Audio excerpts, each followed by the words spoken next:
Good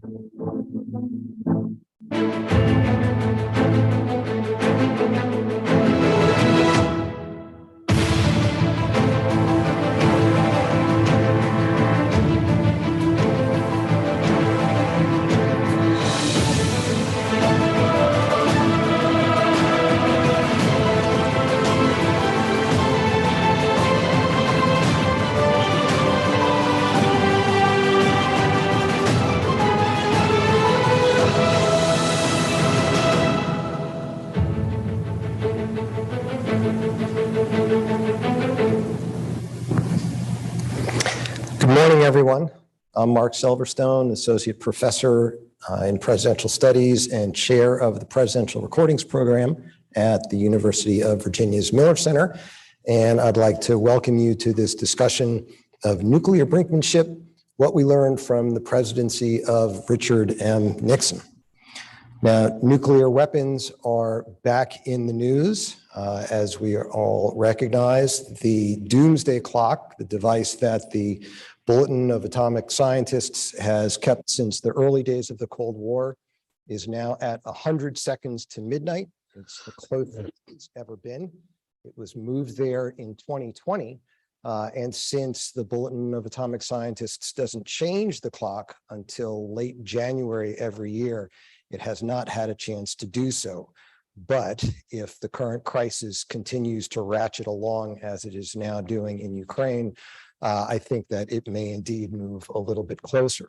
And of course, with every advance of the Ukrainian army into those four territories that the Russians have annexed, claimed to have annexed in eastern Ukraine, the rhetoric from Vladimir Putin becomes more strident and alarming.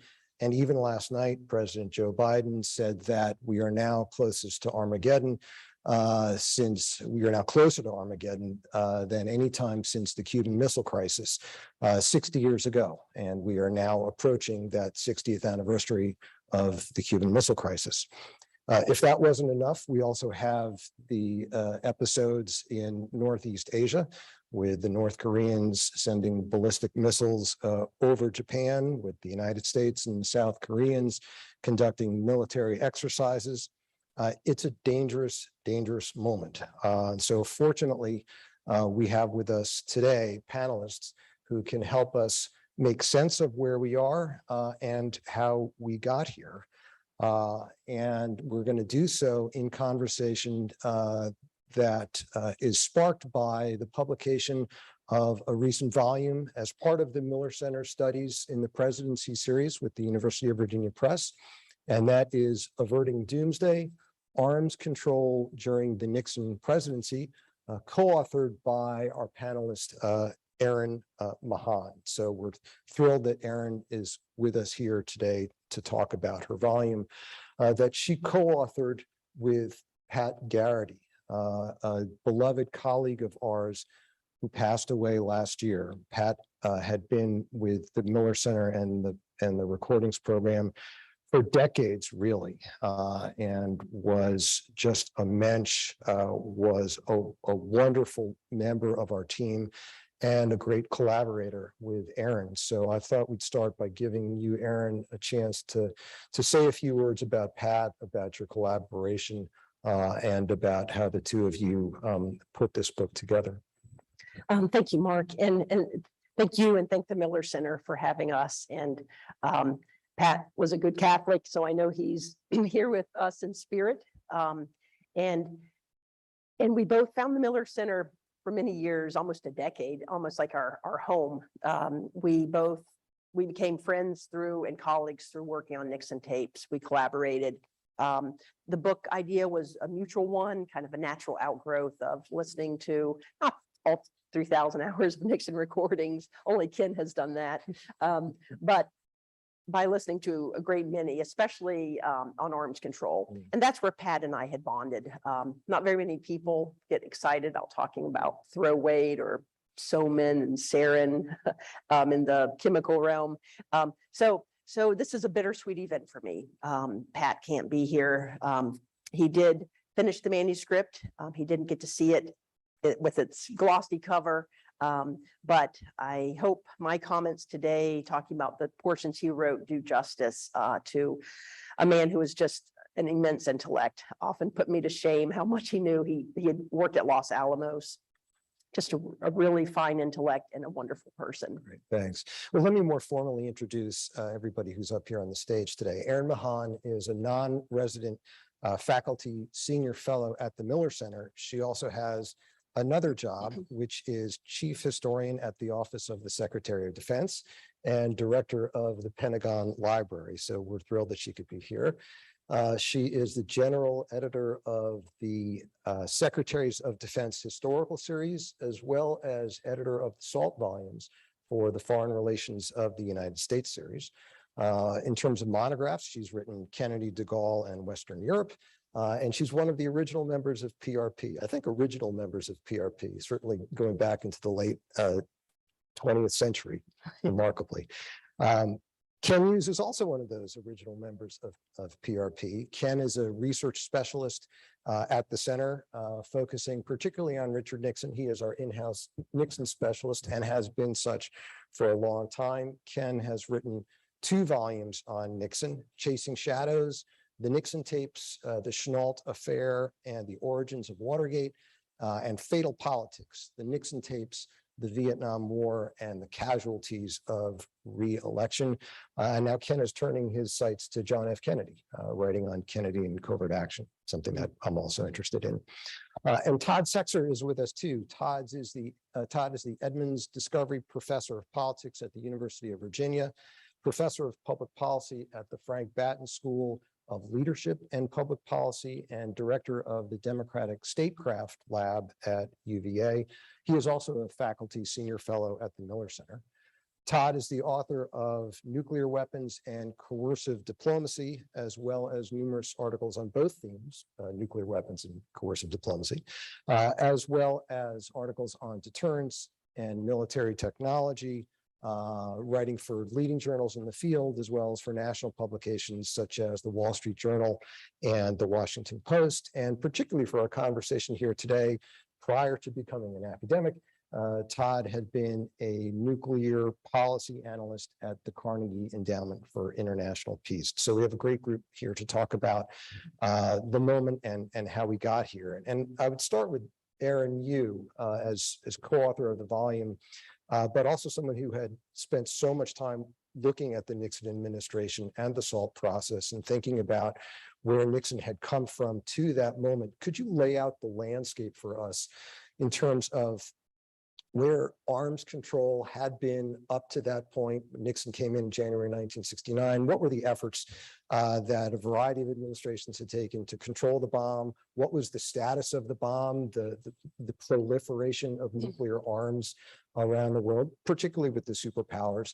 And how did Nixon himself approach those matters? Proliferation on the one hand, but also his thoughts about arms control on the other.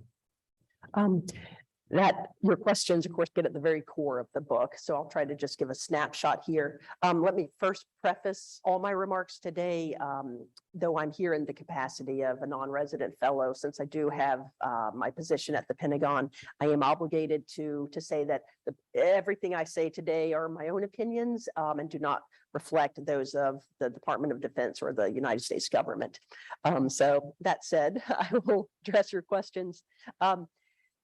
Of course, the atomic age was born at the end of World War II. So by the 60s, we had already been in an arms race with the Soviet Union for a couple of decades. But on the eve of the Nixon presidency, the United States had approximately, well, the Soviet Union had approximately, I think, 2,000 ICBMs, and Todd can correct me on the numbers.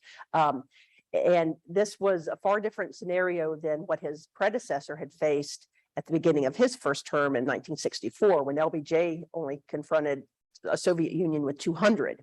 So just that alone showed Nixon that there was now parity between the superpowers, and that in and of itself changed the landscape.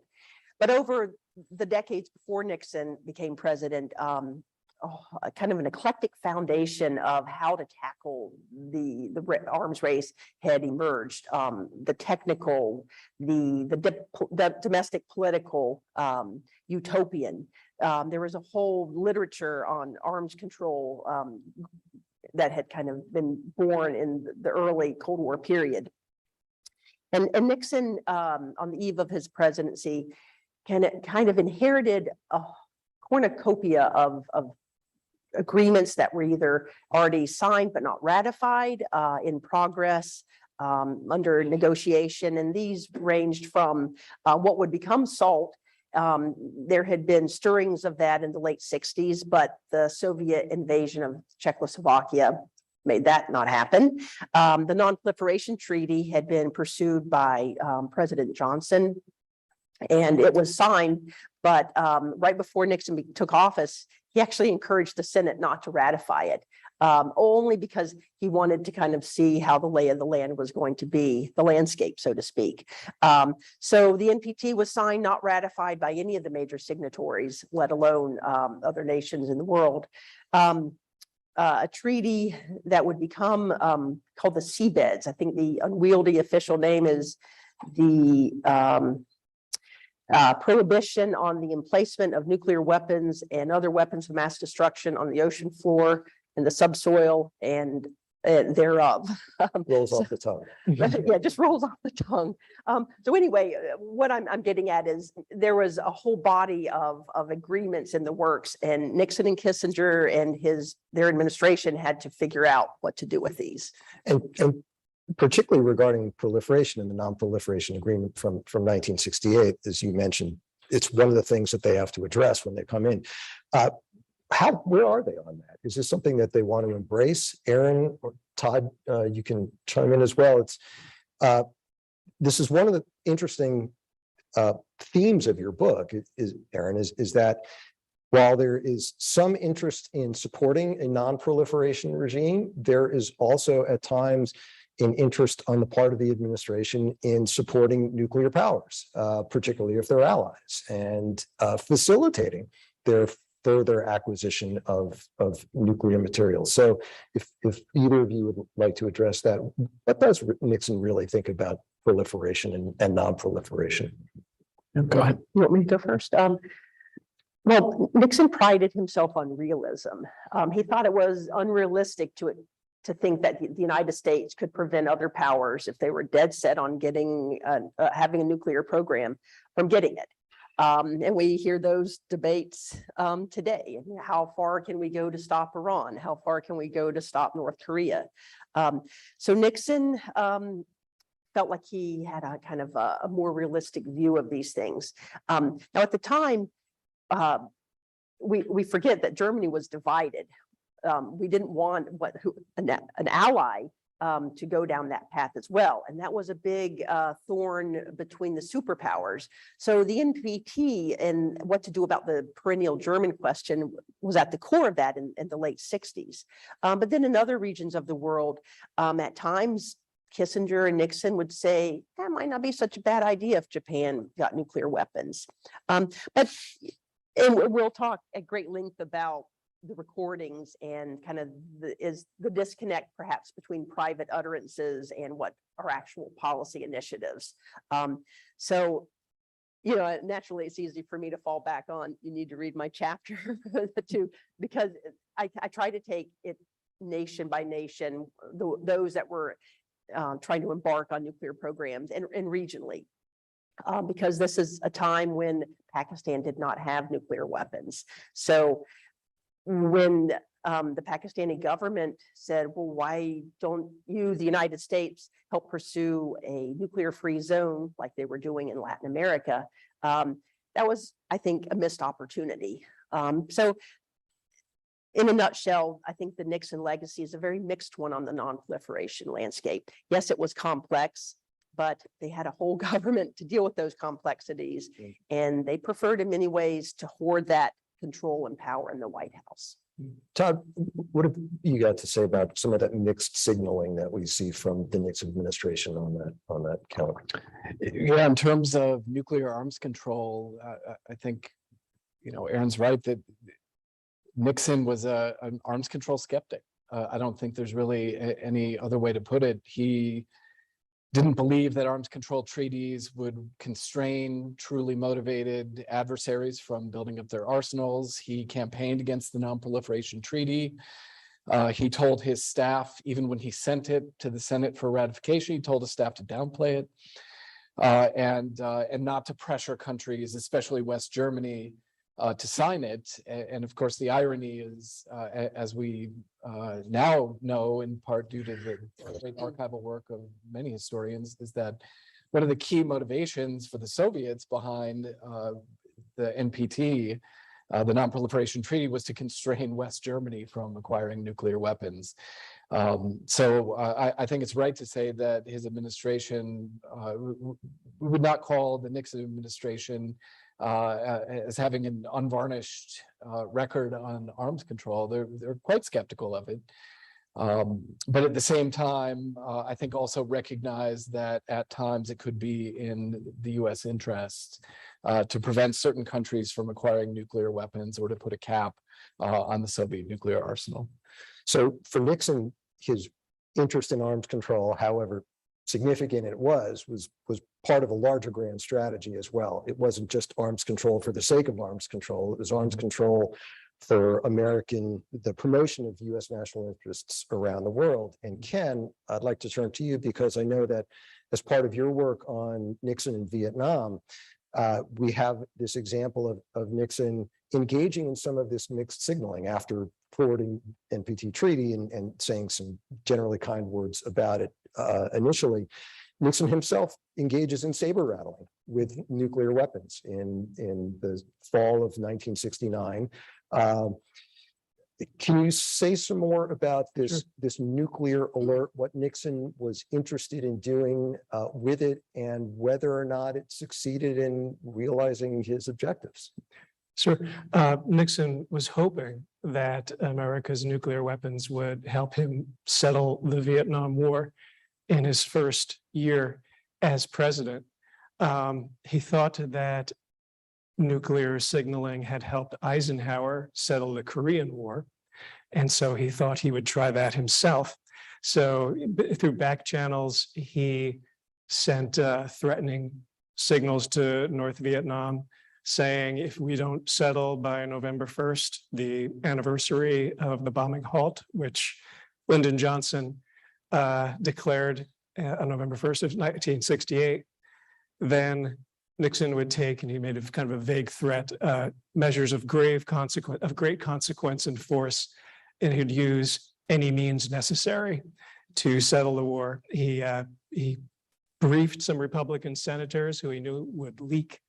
And so that there was a newspaper article saying that Nixon might actually invade North Vietnam. He staged a phone call with Henry Kissinger. Henry Kissinger was on the line with the Soviet ambassador, Anatoly Dobrynin. And Nixon was standing right aside saying, the train has left the station, in order to give the Russians an idea that they had better pressure their client, North Vietnam. Russia was the #1 supplier of military and economic aid to North Vietnam to make a settlement. And lastly, he made very conspicuous nuclear moves. He staged a worldwide nuclear alert. The Strategic Air Command put Phantoms and B-52s at a heightened state of readiness. By the end of October of 1969, there were bombers flying over the Arctic, American bombers flying over the Arctic with nuclear weapons that were bound to trigger the early warning systems in the Soviet Union. And all of which was Nixon's way of vaguely threatening to escalate the war a great deal. But what happened was that when November 1st came and went, he didn't escalate in any way, conventionally, or of course with nuclear weapons. That was, for a good reason. Henry Kissinger told him that, one of two things will happen if we escalate. One, the first thing that could happen is they might make a deal, and the second thing is they might not. If they didn't, then Nixon would be stuck with escalating the war. He knew from a private poll that the public was ready to bomb North Vietnam, get a deal, and get out. But the problem was, if he bombed North Vietnam, they might not make a deal, and he'd be stuck with this escalation that was clearly not working. So that was the first problem. Second problem was, on the off chance that it did work, then the American troops would all come home, and North Vietnam would have the remaining 3 years of his first term to resume infiltrating South Vietnam. The deal would unravel, and Nixon would get the blame for losing the war after promising peace with honor. So what he wound up doing was nothing. And the Soviets noticed that, and as did the North Vietnamese. And Nixon, I think, in his memoirs, tried to give the best spin on that, saying, well, there was an English advisor who thought that Vietnamization would work if we gave it a few more years, and that would be much more of a great deterrent to North Vietnam than a settlement. Of course, Nixon's own advisors in the Pentagon and State Department and the CIA said Vietnamization would never completely make South Vietnam capable of defending itself. So I take his later claims with a grain of salt. But I think what Nixon learned from that experience was that, while we have, as president, he has this vast power to destroy the world, but that doesn't turn into conventional power to influence parts of the world to make settlements with us that we favor. Turn back to Aaron for a second. We've been talking about nuclear weapons as part of this triad of weapons of mass destruction. And one of the great virtues of your and Pat's book is that you don't focus only on nuclear weapons. You also look at chemical and biological weapons as well. And I think even in an early draft of the book, germs and gas and the bomb were part of the title, which I actually really liked. But I wonder if you could say a few words about that as well, because Nixon had to address the issue of what to do about chemical weapons, what to do about biological weapons. And his maneuver to kind of separate them two separate the two of them is fascinating. And given concerns that continue to exist about those, especially given what had happened in Syria in the last few years and elsewhere. Maybe you can talk about the Nixon legacy with regard to chem and bio as well. Well, when I mentioned at the beginning the landscape on the eve of his presidency, I didn't at that point talk about chem bio because that aspect was shrouded in secrecy in the United States. And in the public mind, if they had any awareness, they made no distinction. Most people, even on the Hill, made no distinction between chemical chemical warfare weapons. It was CBW. And a series of highly publicized events in the late 60s kind of catapulted this onto the national stage. There was, for instance, an incident in Skull Valley, adjacent to Dugway Proving Ground in Utah, where all of a sudden 6,400 sheep dropped dead. And this was a result of sarin testing, of course, denied initially by the United States Army, which had the control of our CBW program. Now, this preceded the Nixon presidency by a year or so, but it takes time for these things to kind of gain momentum. And then there were a series of in what was kind of a poorly named operation by the Army called Operation Chase, Cut Hole and Sink 'em.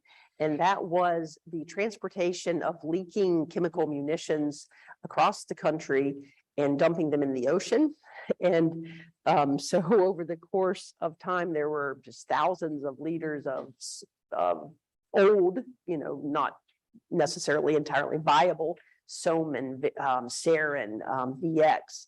And so you can just imagine this kind of got aroused some safety and environmental concerns, to say the least. But when Nixon took office, he had said almost nothing. There's nothing other than a statement he made in a Harvard forum about his position on biological weapons. And in that one public statement, he said, he basically endorsed, well, if we need to increase our strategic arsenal, then we need to have biological weapons as part of that triad. Nothing in Kissinger's vast writings. Kissinger had written a lot about nuclear weapons. But for the White House, when these events got the attention, it became a distraction, an unwanted distraction for Nixon. He wanted to focus on SALT. He didn't want to have to deal with those germs, as he often called them. And so I kind of ironically, because he wanted to focus on SALT, he let other parts of the bureaucracy, namely the Department of Defense, take the lead. And their Secretary of Defense Laird was very adroit at working both sides of Congress and the bureaucracy. And he knew that the military wanted to retain offensive chemical weapons use for Vietnam, because that was the other thing that had gotten in the public eye, napalm and these ghoulish images in magazines like Red Book, on not so much the evening news, but it was out there in other parts of the media. So Laird kind of worked the system and got CBW split. So the United States, and he got Nixon to agree to renounce an offensive biological weapons capability, but retain a chemical. And this was a compromise with the military so that they could retain CW use in Vietnam, because there was also riot agents are considered CW. They're not all the scary sarin and VX and those kind of things. So I'm kind of going on and on because this chapter really animated me in researching and writing it. And so I could talk, and I'm happy to answer any questions about it. But did that Sure. kind of get at? And I was particularly struck by the bureaucratic maneuvering involved with Laird taking the lead on this, and Laird understanding, because there was a fair amount of congressional blowback on this, and Laird, being a former member of Congress, understood those dynamics. But the bureaucratic wrangling writ large is really significant, particularly with regard to nuclear weapons and SALT. And so I'm wondering if you can, all three of you are welcome to answer this, can address Nixon and Kissinger's interest in running the SALT process essentially out of the White House and sidelining several of those elements of the US bureaucracy, the Defense Department, sidelining Laird, sidelining Secretary of State Rogers, sidelining Gerard Smith as head of the Arms Control Disarmament Agency. I mean, it's really quite extraordinary the way that they approach the SALT process, and that is tabling whatever those elements of a deal would be, and then explaining it as well. So personally, and I guess all of us as students of the presidency, this is just a fascinating episode. So maybe we can talk a little bit about that, and it's open to anybody who wants to jump in first on Nixon and the bureaucracy here. Go ahead. Or Aaron. Yeah, no, go ahead, Ken. Why don't you? No. You sure? Okay. Oh, where to begin? I think Nixon was not the first president to try to centralize control in the White House. I mean, certainly in the past, before him, JFK had, in the pursuit of a limited test ban treaty, had relied heavily on his own special emissary, a seasoned diplomat named Averell Harriman. And others, I think LBJ was more collaborative. The Gilpatrick Committee was an interagency body that developed options for how to deal with non-proliferation. But so it's not so much that we're talking about degrees of control with Nixon. To me, it's more about exclusion. So the White House often dominates, but Nixon dominated to the extent, and Kissinger too. I think Ken and I both often use the term Nixinger foreign policy, because it's hard to distinguish whose idea is whose. And so they did marginalize Gerard Smith. And I think the impact of that is they missed out on a vast amount of expertise on things that were significant. And so the SALT agreement didn't handle everything because Kissinger, as smart as he was not a guru on nuclear weapons. So those missing elements had to be addressed in SALT 2, and then that's the topic of another forum. But I want to add to that the sheer hostility of Nixon and Kissinger to the bureaucracy. I mean, they looked at state as like enemy territory. That's where Kennedy types were, and other liberal Democrats. And there was no trust and a strong sense on their part, which came mostly, I think, from Nixon's personality, that and his career as a politician, as particularly a great critic of Democrats on the Cold War. But Kissinger too, I think. Kissinger had that hubris. He wanted everything between in his back channel between Ambassador de Brennan and himself. And the State Department has published, and you can only get it on the web, but they have side-by-side translations of the back channel. The English version has been in the Fruit series, but they translated the Russian, and you see things in that translation that are often overlooked. And one is there were attempts by de Brennan to want to link different arms control agreements. BW stuff was going on, and there were negotiations that eventuated in the Biological Weapons Convention in '72. But Nixon and Kissinger were so focused on SALT, they just had this tunnel vision. And a lot of it had to do about wanting their disdain and hostility. You're absolutely right, Ken. So Todd, what does SALT cover? And how did they get to agree on what they agreed on? How did they arrive at launchers and warheads and the dispersion between the nuclear triad?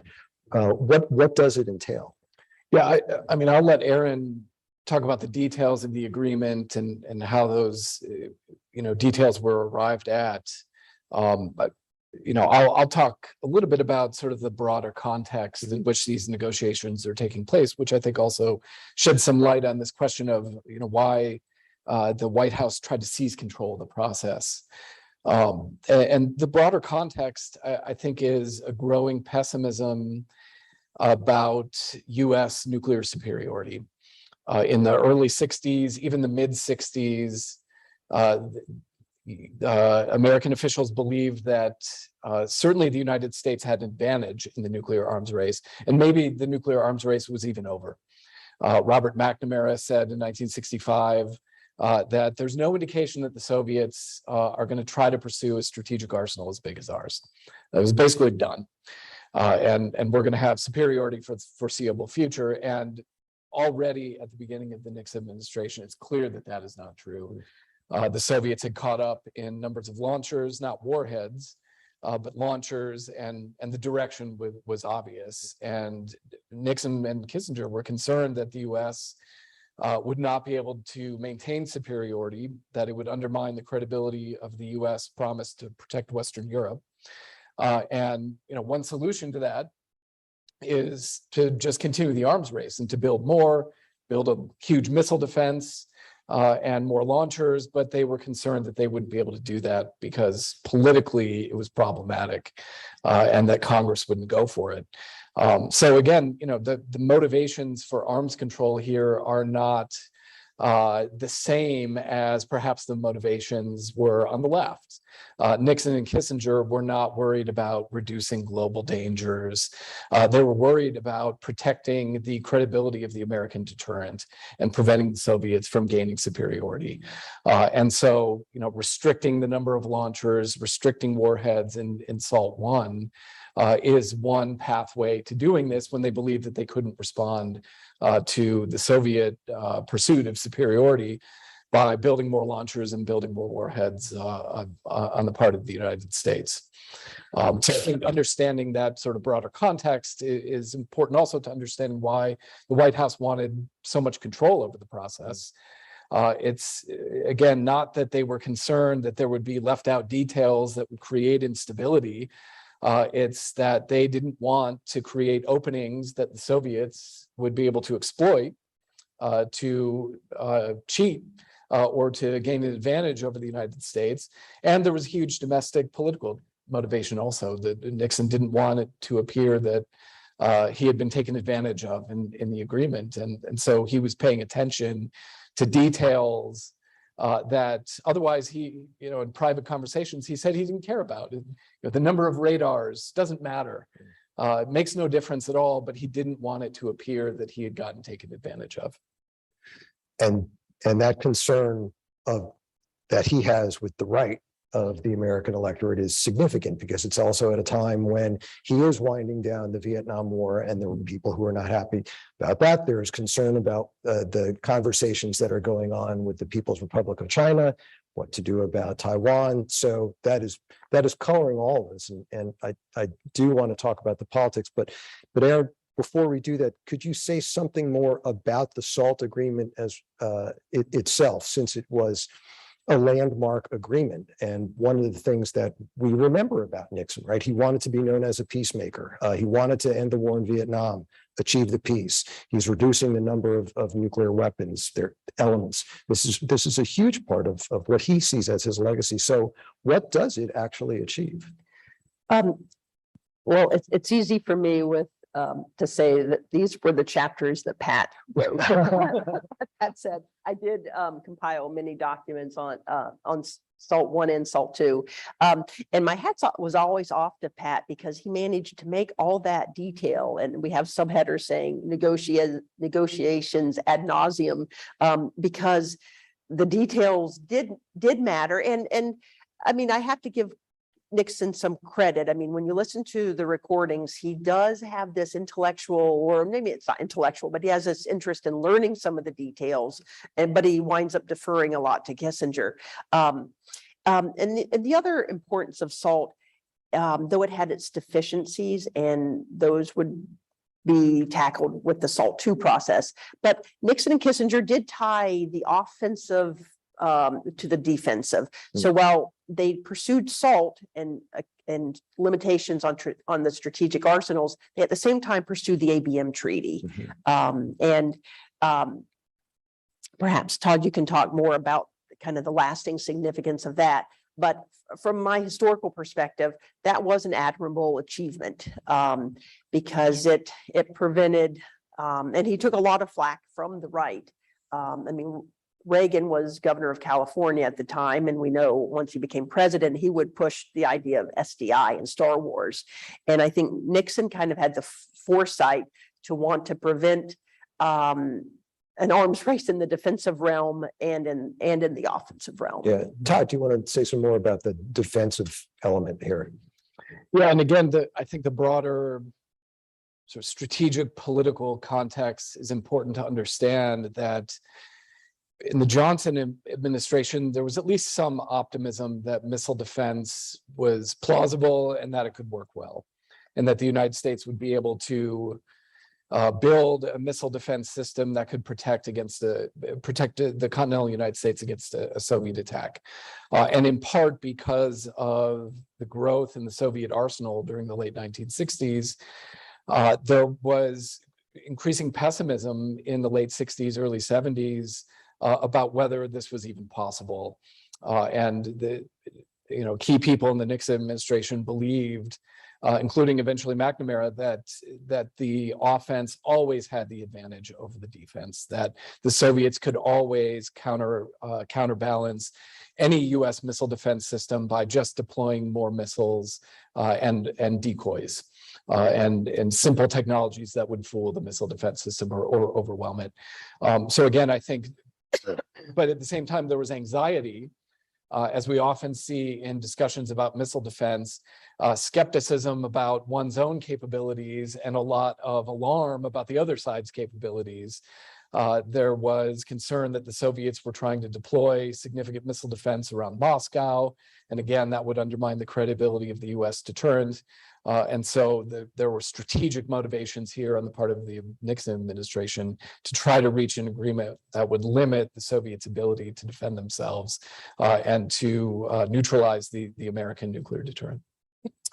Aaron, you noted in a spot in the book that Nixon taped that of Nixon's conversations, about 200 hours of them involve discussions of arms control, which is extraordinary to think about because we've worked with the Nixon and the Johnson and the Kennedy recordings. There are only 260 hours of Kennedy recordings. And here's Nixon spending 200 hours on arms control. What are the themes that stand out to you from those recordings? And I had a chance to listen to them, some of them as well, but not as many as you, on arms control, on proliferation, on the utility of nuclear weapons. And do you see any evolution from the time that Nixon turned on the taping system in February of 1971 until the time it was turned off in summer of 1973? That's an hour discussion in and of itself. I have actually listened to the 200 hours. So to try to summarize them, I would say there is an evolution. I'll answer the last part first. An evolution in the sense of Nixon's gained knowledge, but there's definitely continuity in the themes of wanting to marginalize a Gerard Smith or a Melvin Laird, wanting to just this fixation with getting credit. He wanted this big play, and SALT was going to offer the big play that would capture the public imagination and make him this peace president. He was going to end Vietnam. He was going to negotiate the first big superpower nuclear agreement that would cap the arms race in some respects. So that theme just is dominates and is consistent. I mentioned earlier that with the recordings, I always had to tackle the difference between a public utterance and a private musing. And we have to realize, unlike President Trump, and I know pundits tried during his administration to make some parallels with Nixon and some of the salacious things Nixon would say. But I think that's a false analogy because Trump's 11,000 tweets, those are all public. Nixon never intended for his tapes to be heard by anybody, hence Watergate. So he was saying what he felt at that moment. And I'm always would marvel at his ability to be so visceral and then turn around just minutes later and do kind of the right thing. I'll give an example. Now, the tapes don't talk a lot about biological weapons because the renunciation of our offensive program had occurred before the tape system turned on, but the BW convention was still being negotiated. So he turns to Connolly, the Secretary of Treasury, and his friend, and he says, "Oh, that jackass treaty on biological warfare," and he denigrates it, and he vents about he's not going to let the Soviets rape him over Vietnam. I mean, it's just this ugly. I mean, the tapes are the good, the bad, and the ugly. But then he walks into a room where there's a ceremony in a State Department room for the Biological Weapons Convention signing, and he heaps all this praise on it. And he is the first Cold War president to tackle what was a vast program in the United States. I mean, we can get into that in the Q&A, just how large CBW is, and it's definitely has always been a triad. We think of the Cold War as nuclear, but a lot of chemical and biological activity. We're working on the FDR tapes right now, and I was kind of shocked to listen to a press conference where FDR says, "Okay, I have nothing to tell you, but I am going to take a little tour of military installations." And somebody goes, "Are you going to go to Aberdeen and check out the chemical weapons there?" And he goes, "Yeah, I'm going to do that." It was all his press conferences were not for attribution, so they couldn't put that stuff in there. But he was remarkably candid. But I'm dragging us off subject. With regard to Nixon's, the difference between him in private and in public, what I was most struck by with regard to arms control was his idea that he didn't care if the deal he made in his first term was correcting the president's language for the sake of not getting banned from YouTube, but a half-baked SALT agreement. He said he wouldn't mind making one of those. And if it turned out not to be a good agreement, he was willing to try another arms race, like to do what JFK had done to him in 1960 and say, okay, we're behind. We have to increase missile production because the Soviets have been taking advantage of us. So with Nixon, I think there are some issues that he engages in to defang his adversaries. The environment is one of those. Privately he says, I'm so sick of the environment, I could die. But he's also the guy who puts together the Environmental Protection Agency, because he knows if he doesn't do that, Congress will put together an agency that's tougher, that does things that he doesn't want to do as a Republican president. I think there was some of that. Actually, that's a nice segue into a fascinating chapter that my co-author wrote on nuclear testing. And there was a series, I mean, we think about North Korea today doing nuclear testing, but at this time, the United States was still doing underground nuclear testing that had not been banned in the limited test ban treaty of the JFK period. So in Pat's chapter, he talks about this codenamed series called the Canakin, and the environmental groups had taken a case all the way to the Supreme Court to get an injunction to prevent the military from conducting these tests. And the Supreme Court knocked it back down to the lower courts. But Pat listened to the recordings, and Nixon's talking to Reagan and other kind of the right side, and maybe it's bravado, and he's boasting, well, I would have disregarded the Supreme Court had they not done what I wanted anyway. And it's fascinating. It kind of feeds into that madman theory.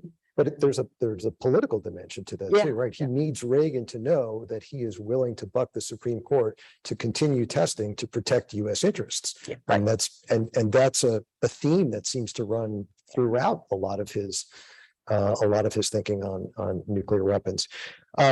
So we've been talking a lot about strategic nuclear weapons, tactical nuclear weapons, which are in the news today.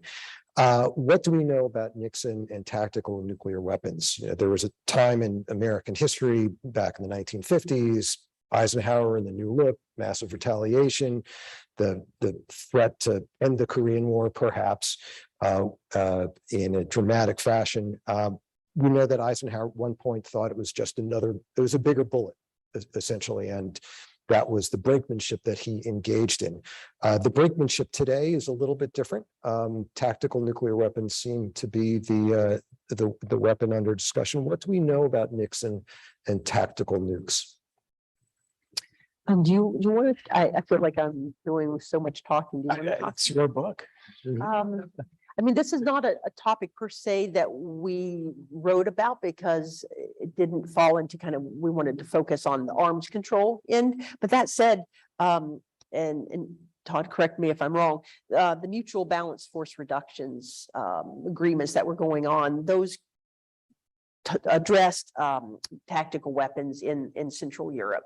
And so I think that became part of kind of the Nixon parallel pursuit with SALT, but much more kind of the stepchild didn't give it as much concern. And I'm happy to have you both elaborate. Yeah, I mean, one thing we do know about Nixon is that he came into office and was very quickly briefed on the U.S. nuclear war plan, the SIOP, Single Integrated Operational Plan, and was hugely dissatisfied.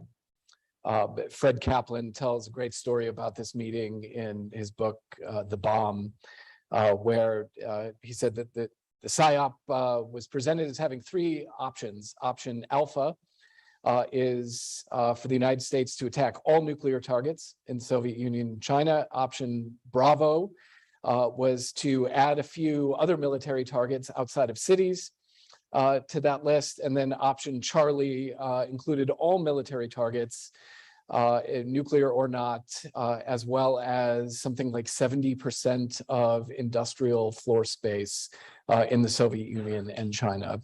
And those were the three choices for using nuclear weapons that he was presented with in the first week of his term.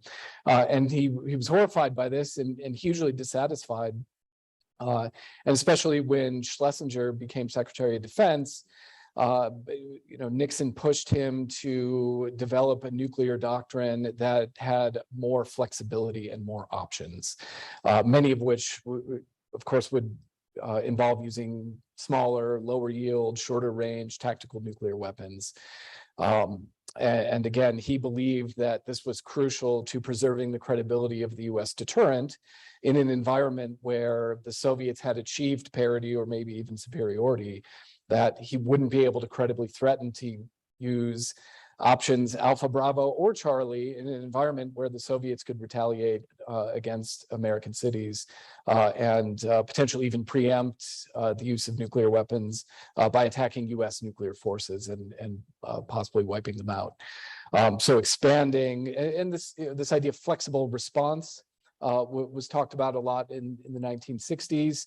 And it turns out that this was, flexible response meant it was much more on paper than it was actually reflected in nuclear warfighting plans. That in truth, there was really very little flexibility in the US nuclear war plan. And so Nixon pushed to try to create more limited options, which he believed would enhance deterrence, and critics argued made the possibility of nuclear war more likely by expanding the range of scenarios in which nuclear weapons could be used. So Nixon, I'm sure, would have been horrified to acknowledge that he and Kennedy shared an interest, let's say, in flexible response in the doctrine, but his interest in that flexibility was not necessarily because he was more inclined to use those weapons to make good on that. It was another dimension of signaling, of conveying American resolve and the U.S. commitment. This was all part of the game that he was engaged in with the Soviets and then ultimately the Chinese.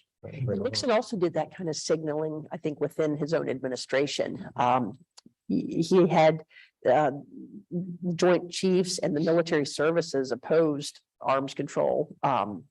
Just because it was arms control, and they opposed SALT. They definitely didn't want to give up offensive biological weapons program. So Nixon would use that same kind of signaling, and he would say things like, well, why do we need the damn germs? If someone uses biological weapons on us, we'll just nuke them. And that was to kind of not cater, but to signal to the military, I'm tough. If we need to, we don't need your germs. I'll use my bomb. Maybe not an ICBM, but a lesser one. So, is there any sense that is there a magic number for Nixon? And maybe we can even talk about that today. I mean, what was it that Nixon and Kissinger thought that they really needed to sufficiently convey that kind of credibility? Because they do. The numbers keep going down, and maybe you can extend your conversation of SALT into the subsequent agreements as well as we start to build down forces. But there is this moment in the book in which Nixon, I think it's in a tape, kind of off-guardedly says, well, what the hell, what do we need these things for? That was a pretty arresting moment because we have heard that from other American presidents. And I was thinking when you're talking earlier about how much they were building up. There's at one point in 1962 when McNamara and Kennedy are talking about the size of the arsenal, and McNamara says, well, let's figure out kind of what we need and then just simply double it. Let's get as twice as many, because that'll certainly suffice.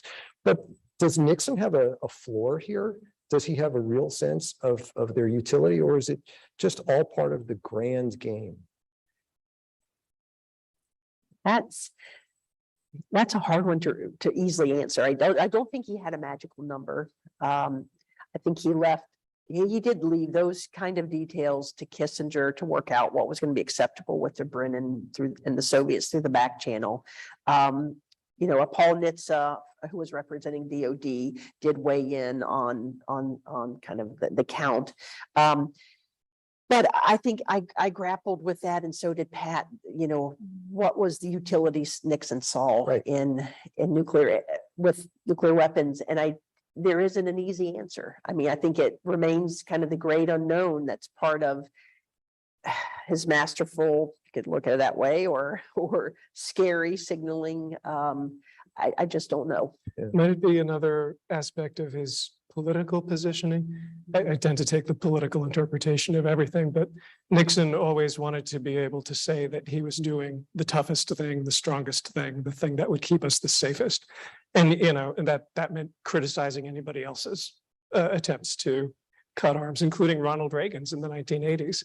When Nixon had a meeting at the White House with Reagan to, you know, try to argue him out of what became the largest arms cutting deal in history.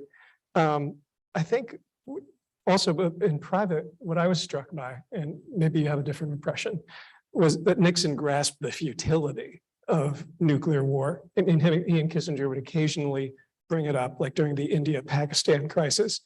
And he goes, you know, okay, if we involve ourselves, then we're in a nuclear war. And it's over. I mean, he comes very quickly to the conclusion that that's, you know, just so beyond the pale that he has to avoid that. Is that fair? Yeah, I mean, I too look at politics, but I guess maybe listening to so many hours of Nixon's, it's hard not to develop a certain pathos. I mean, I see Nixon as a very, very complicated president. And not all bad, not all good. And I think he did have some noble aspirations in the realm of he would never want to admit them. But with biological weapons, for instance, I mean, reading minutes of NSC meetings, and there are not recordings, but there are exchanges captured through Kissinger's Telcon transcripts, which are in Kissinger's papers. And Nixon found germs abhorrent. They didn't offer that kind of visible effect that a nuclear weapon would, so the utility wasn't there. So I think, and he also wanted to be known as the peace president. Now, for political reasons, for sure, but he could have wanted to be the best at something else. I mean, to want to be a peace president is a noble aspiration. So he's a complicated president, and I guess you can debate. No. He's got many flaws. Once he makes a decision to do something, like Yeah. Biological warfare, cutting down or eliminating, he goes all the way. He's just a very thorough person. He is like the president who did the most homework. So yeah, I agree. I mean, like he could commit to a goal and do it. I just think that politics always came first with him, even on big things like the Vietnam War and nuclear arms. Yeah, politics, and I'd say vanity. I mean, I think if he didn't live in the shadow of JFK, he might have been far more generous towards some of these agreements that were his inheritance. But he's, you have those raw statements to Kissinger. It's like, oh, I don't want to be associated with that goddamn. Well, I'm not supposed to say that. Sorry, on YouTube. I don't want to be associated with the NPT, which he saw as a legacy of Kennedy's limited test ban treaty, because they weren't his. That vanity. I had to do it. Right. So in the 45 seconds or so that we have left today, Aaron, and I'll turn to you since it is your book. Could you summarize for us what you see as the Nixon legacy in establishing kind of the broader architecture, the framework for arms control in the Cold War into the post-Cold War era? How should we think about Nixon and his legacy there? 30 seconds. Okay. Well, I think Nixon accomplished, and during his presidency, more agreements were signed than almost any other Cold War president. So maybe in spite of himself, he was greatly accomplished. That said, he didn't look at WMD holistically enough. With this many agreements, I think that's a lot of missed opportunities. And I dissect those with, I think, great analysis where more could have been done, more nuance. So he left a very, very mixed legacy. But I think arms control as we know it came to maturity during his presidency, for better or for worse. The book is available for purchase outside. I encourage you to do so. Thanks to Aaron and to Karen and to Todd for the conversation this morning, and thanks to you for your interest and your question. Bye-bye.